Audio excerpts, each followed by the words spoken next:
It started as a normal Thursday morning.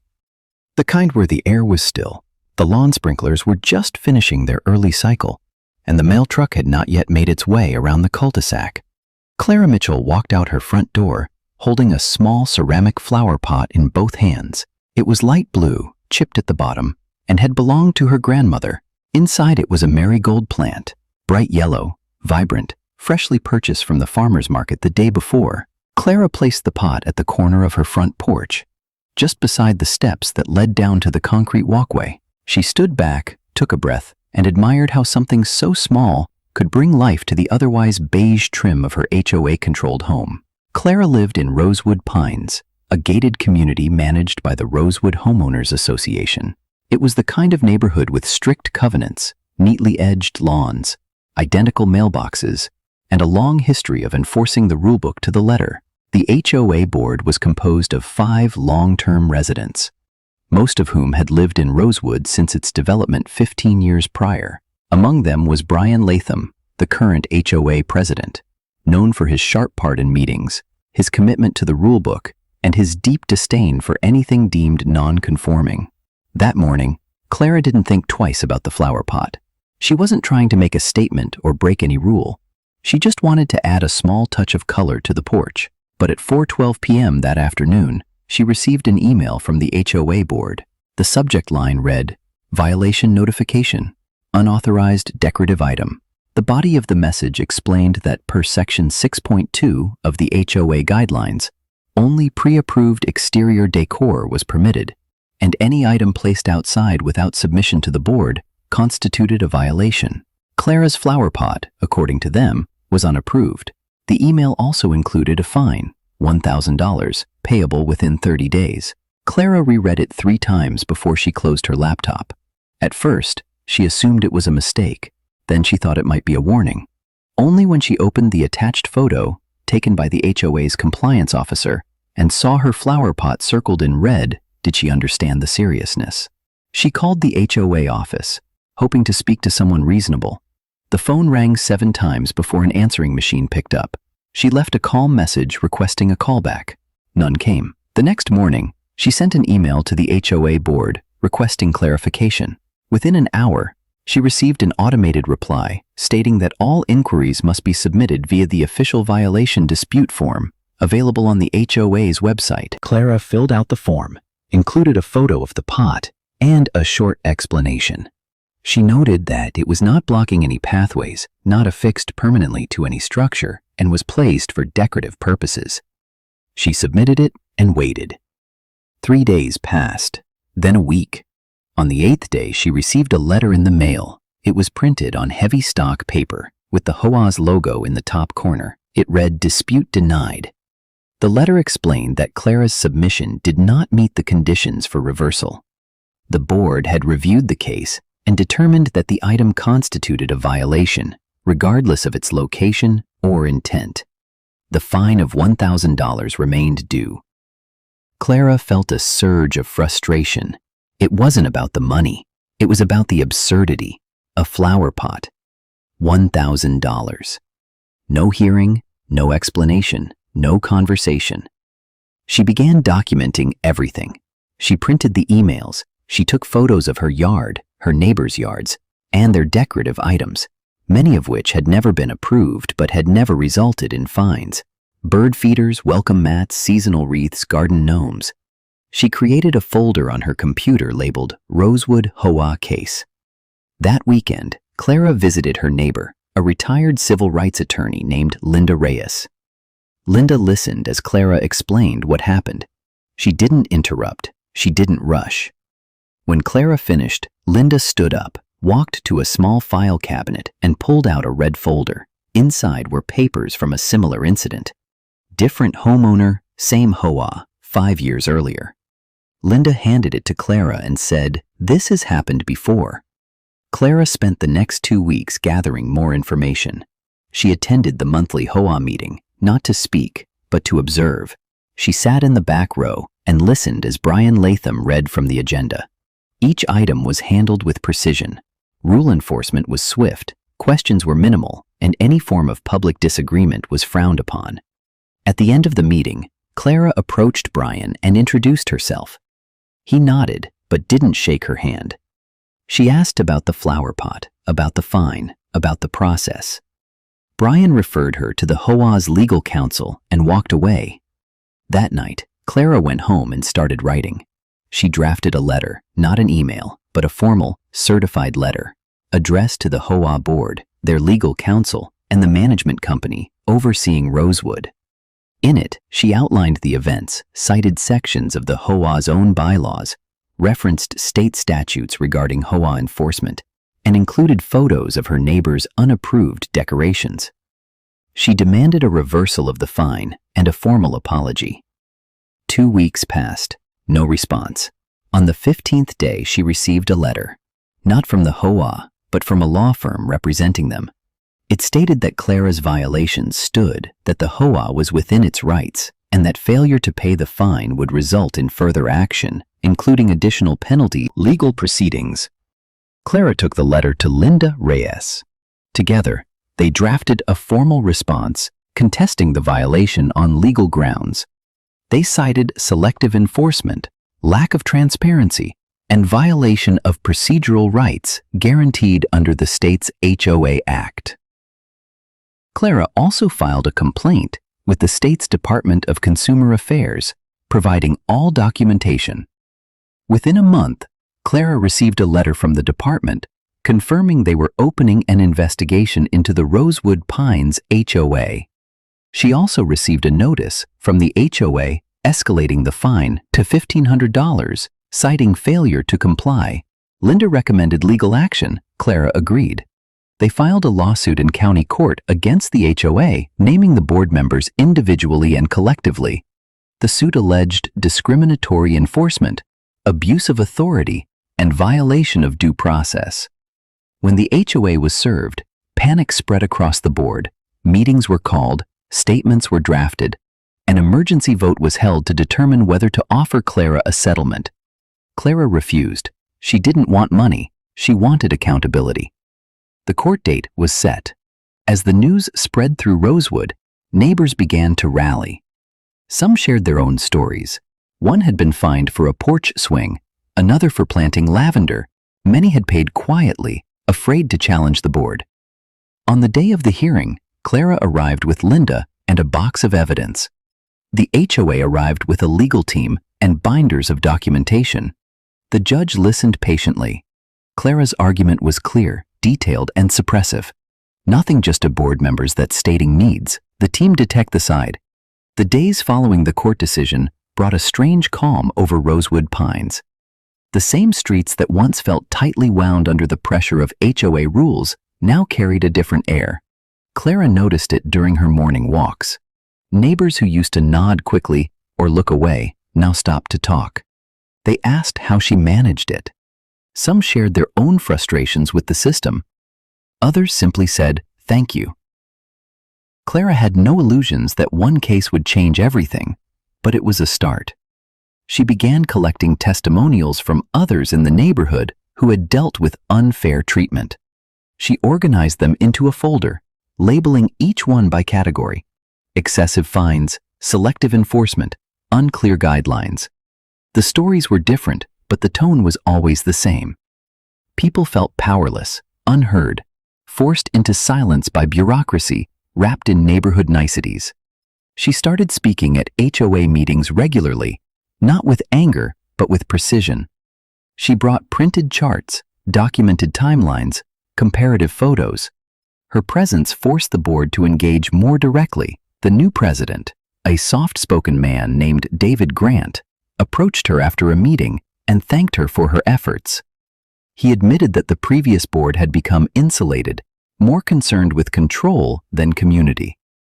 The HOA hired a third-party consultant to review its bylaws and enforcement procedures. Clara was invited to join the advisory panel. She accepted with caution, knowing how easily systems could revert to old patterns, but also understanding the importance of being part of the solution. The panel met bi-weekly in the clubhouse. They reviewed every clause in the HOA's charter, debated language, and recommended changes. Meanwhile, the local media continued to follow Clara's story. She was interviewed by a local radio host, then by a regional newspaper. She spoke not as an activist, but as a neighbor who wanted fairness. Her calm, composed tone made the story more powerful. There were no dramatic accusations, no personal vendettas, just facts, documents, and the refusal to be quietly pushed aside. One afternoon, Clara received a letter from a homeowner in a different state. The woman explained that her HOA had fined her for displaying a small religious symbol in her garden. She found Clara's case online and was inspired to fight back. Clara wrote her a detailed response, included copies of the documents she used, and offered to connect her with Linda Reyes for legal advice. Requests like that became more common: emails, letters, even calls from people asking how to challenge their HOA. Clara never charged anyone for her help. She saw herself as a link in a larger chain, one that needed more voices. Over the next few months, Clara created a small online resource hub. It contained templates for dispute letters, information on state HOA laws, and guides for homeowners who felt overwhelmed. She didn't advertise it widely, but word spread organically. The website gained steady traffic, and several attorneys began contributing articles. Despite all the changes, Clara never forgot what started it all: the flower pot. She replaced the marigolds each season.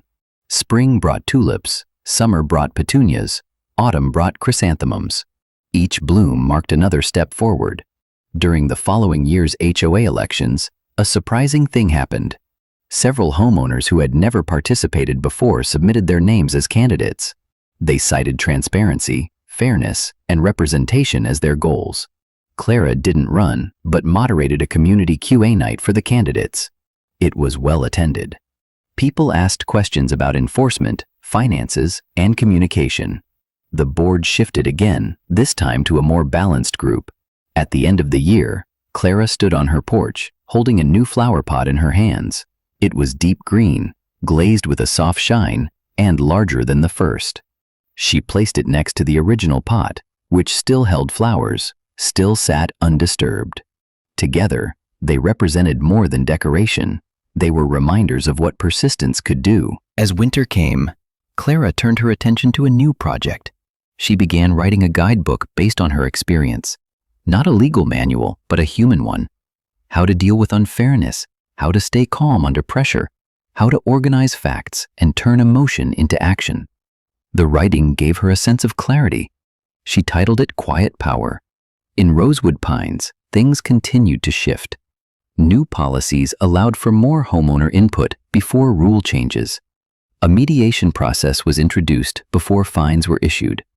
Transparency reports were published quarterly. Clara didn't take credit, but everyone knew her fingerprints were on every improvement. One summer evening, as Clara watered her plants, a boy from down the street walked past with his mother. He pointed to the flower pots and said something she couldn't hear. The mother smiled and waved. Clara waved back. She didn't need to hear what was said. She could feel it.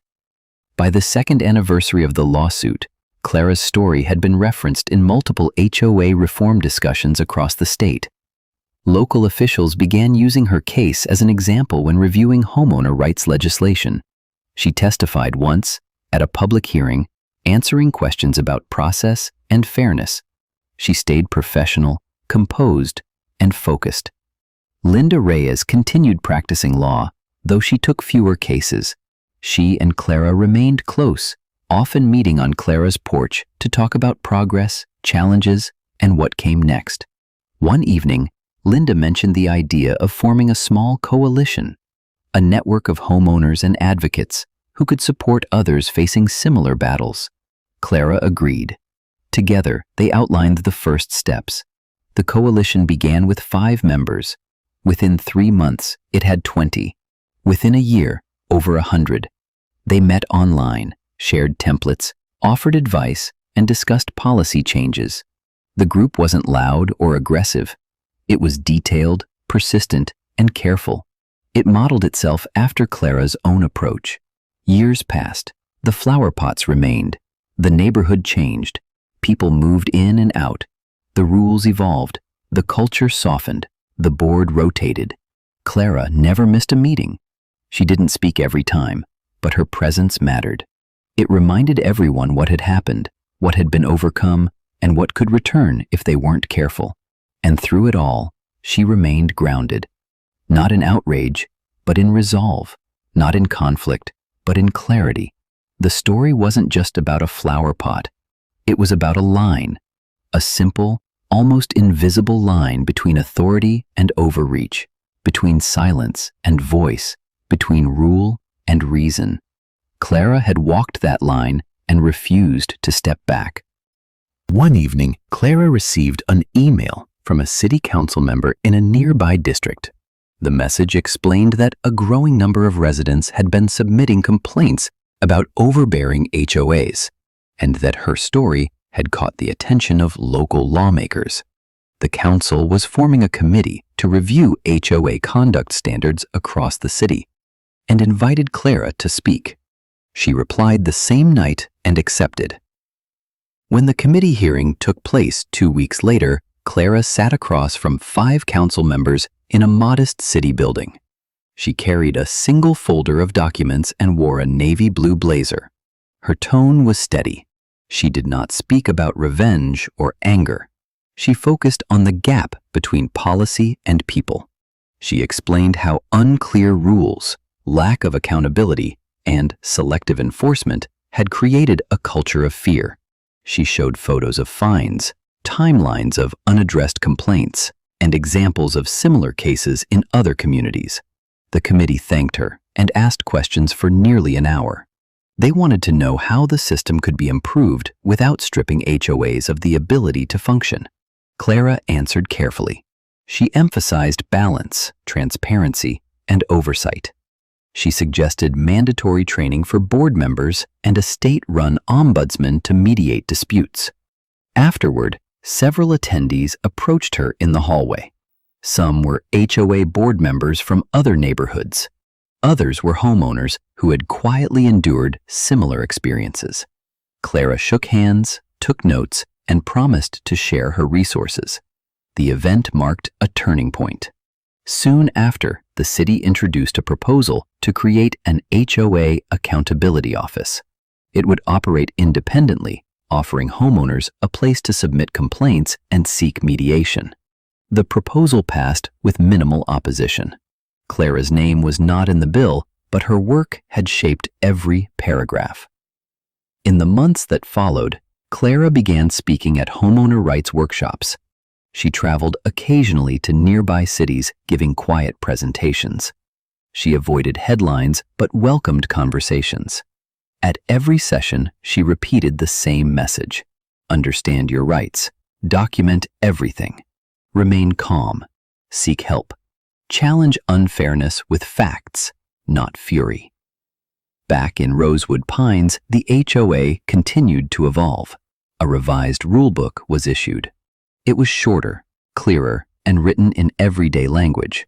Before any fines could be issued, homeowners had to be given a written warning and 7 days to correct the issue. Anonymous complaints were no longer accepted. A new committee was formed to review violations before they reached the board. Clara served on it briefly, then stepped aside to make room for others. She turned her focus back to writing. Her Quiet Power guidebook began gaining traction online. She released a second edition with more templates, updated case studies, and interviews with legal experts. A publisher approached her with interest in turning the material into a full-length book. She declined, at first, hesitant to commercialize her experience.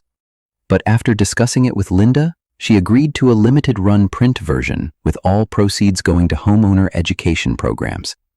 The book sold steadily. It reached more people than Clara expected. She began receiving letters from across the country. Some shared victories, others shared frustration, a few sent photos of their own symbolic flower pots, placed on porches as quiet nods to her story. Clara kept every one of those letters in a drawer beside her desk. Years passed. The pace of change slowed, but the foundation held. Rosewood Pines became a model for other communities. Its HOA, once feared and unapproachable, became one of the most transparent and responsive in the region. The community newsletter highlighted board decisions, A neighborhood forum was created to allow residents to voice concerns before formal action. Fines dropped by more than half. Disputes dropped even more. Clara never called herself a reformer. She said she was simply someone who asked why a flower pot could cost $1,000 and didn't accept silence as an answer. Her strength wasn't in speeches, but in persistence. She had no title, no office, no staff, just a folder, a voice, and the time to listen. She found joy in her garden, not just in the flower pots, but in the small corner plots she cultivated along her walkway. She planted herbs, vegetables, and wildflowers. She offered seedlings to neighbors. Children from the street began to visit, sometimes helping her water the plants, sometimes asking for advice about school projects or neighbor feuds. One autumn evening, as golden light filtered through the trees, Clara stood on her porch with Linda. They talked about how far things had come. Linda mentioned retiring fully and asked Clara what she would do next. Clara smiled softly and said she wasn't sure. Maybe rest, maybe write, maybe help someone else with their own quiet fight. And that was the truth. Clara never set out to change things. She just refused to let something small be turned into something punishing. A flower pot did not deserve a $1,000 fine. A neighbor did not deserve silence. A rule did not deserve blind obedience. She had asked questions. She had listened.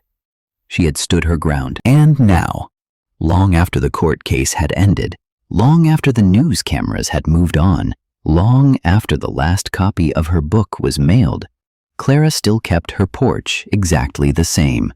2 pots, side by side, one chipped and weathered, one new and bright, both still in bloom. Clara began to reflect more deeply on what had made her case successful. She realized it wasn't just the documents or legal strategy, it was how she presented herself. Calm but firm, consistent but not aggressive. Her demeanor invited dialogue instead of conflict. She didn't yell at the HOA board. She asked for accountability. She didn't fight to punish. She stood up to restore balance. That balance became a theme in her writing and in her conversations with other homeowners. She started hosting virtual workshops through her website. Each session focused on a different aspect of dealing with difficult HOAs: how to understand your bylaws, how to document violations, how to file a proper complaint, how to prepare for a board meeting. She brought in guests, attorneys, mediators, city officials. The audience grew steadily, not viral, not loud, just constant. People were tired of feeling powerless. Clara offered something better than outrage. She offered structure. Her home remained the same, modest, neat, with her 2 flower pots always out front. But inside, her world had changed. Her dining table now doubled as a workspace. Papers and folders were arranged by topic: HOA enforcement law, state statutes, conflict resolution practices. Linda often dropped by to help sort them. They joked sometimes about starting a law firm. Clara and Reyes, neighborhood advocates, but they both knew their role was different. Less about lawsuits, more about education. A year after her case closed, a local university invited Clara to speak to urban planning students. The topic was community governance. Clara prepared carefully. She talked about the ideal purpose of HOAs: to maintain property value, to foster pride, to preserve order, and how those purposes can be twisted when leadership goes unchecked. She gave examples from her own experience and others who had written to her. She explained how easy it was for rules to become tools of exclusion instead of inclusion. After her talk, a student asked how to keep power from becoming control. Clara thought for a moment and replied that it starts with who you allow to lead. Then, it depends on how much you participate. That answer stuck with many. The university asked her to return the following semester. She agreed. She wasn't famous. She didn't want to be, but she became a reference point. Reporters sometimes cited her case when covering housing issues. Homeowners posted her story in forums when seeking advice. A state senator mentioned her during a legislative session focused on HOA transparency. Clara watched from her living room as her name appeared in the transcript. She was surprised, but not overwhelmed.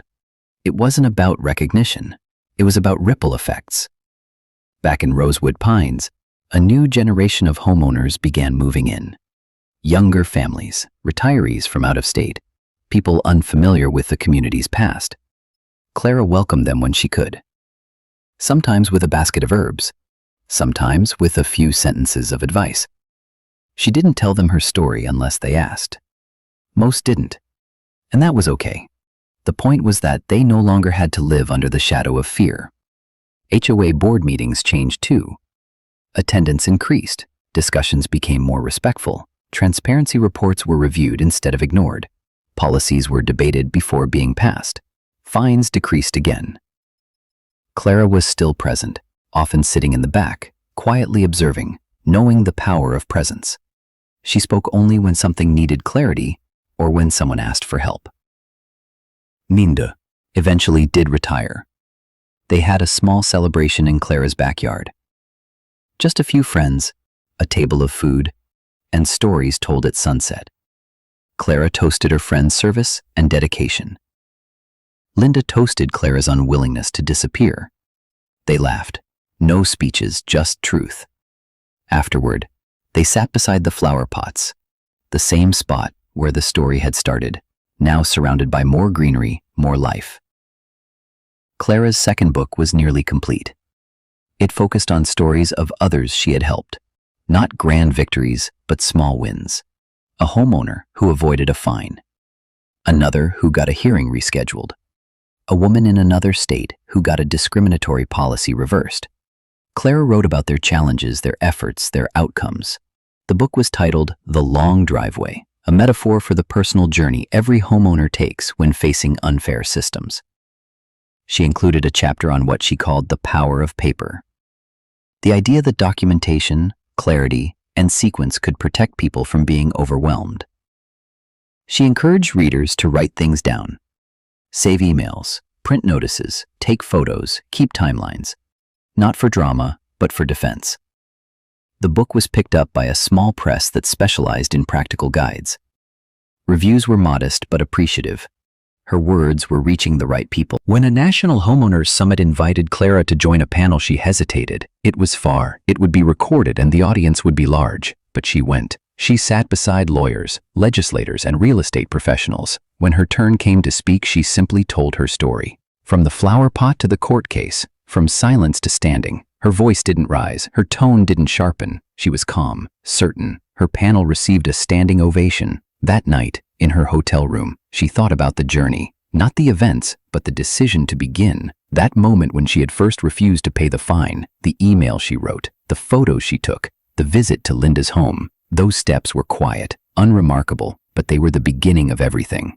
Clara never expected to lead anything, but leadership had found her, not because she wanted power, but because she refused to accept punishment for peace. That resistance created change. That change helped others. Years later, Clara still lived in the same house. The flower pots remained. She repainted the porch once, updated a few windows, planted more trees, but the message stayed the same. Fairness belongs in every neighborhood. Silence should never be the price of community. And when rules go unchecked, even the smallest act of courage can shift the path for many. Clara's final note in her second book read, "It's not about winning, it's about choosing to speak. And when you do, others will hear you. Even if they don't respond right away, even if they disagree, even if they don't understand yet. What matters is that you said something, that you showed up, that you didn't shrink." She signed the note only with her first name, Clara, the neighbor who spoke, the homeowner who stayed, the woman with the flower pot.